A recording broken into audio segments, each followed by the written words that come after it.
afternoon. I'm Marla Ellerman. I'm publisher of Mobile Marketing and Technology Online. We're here today at the Mobile Payment Conference with Lint, who is VP of Research at Arxan Technologies. Thanks for joining me. Thank you very much. Happy to be here. Thank you. The keynote was great. Thank you so much. And we know that fraud is a big issue that we all have to deal with. So I'm just going to jump into the first question. Sounds great. Do you think that most mobile payment providers believe they are protected than they actually are against data breaches, fraud, and cyber risks targeting the mobile payment apps? So I think the interesting thing is there is sort of a misconception about the fact that people think that following the standards, doing encryption is enough. The problem is that when you deploy software to an untrusted device, like a mobile device, you really lose control over what end user is going to do with that software.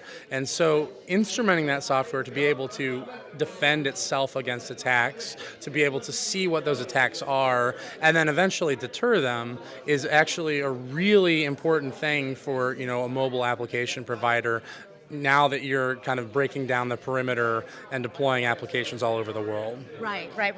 How effective do you think the regulations and guidelines are, such as PCI, in terms of keeping mobile payment executives out of harm's way? So I think it's important, but I will say that I have a different perspective than a regulatory list of checklists and things like that. The way attackers work is that they find the weak link in the chain. They're always going to go for the lowest hanging fruit.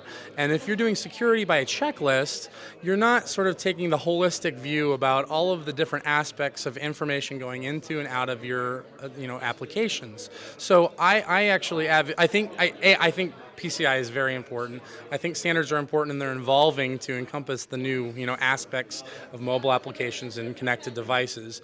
However, the most effective way to deal with this is to integrate something like PCI into an overarching strategy which sort of treats the application holistically and not just check the boxes to make sure everything's there. So who polices that?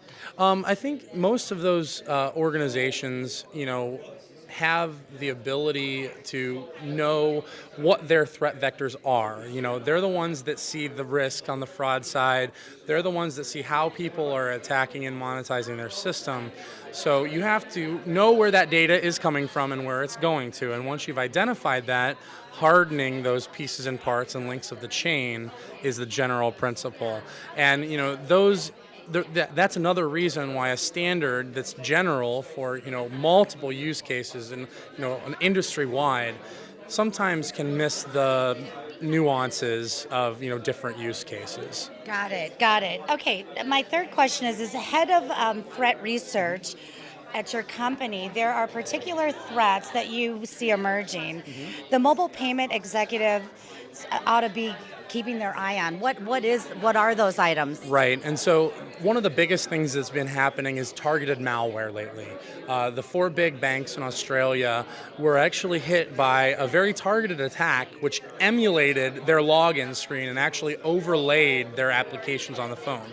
And so when the username and password was entered into that screen, it was actually sending it to an attacker server where the attacker had the username and password, but also it took administrative rights on the device such that the two-factor authentication SMS would also be forwarded to the attacker as well.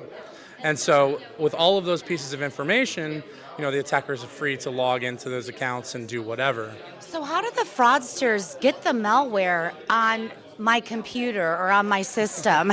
Well, I don't have a very ceremonial way to say this, but in general, users are dumb.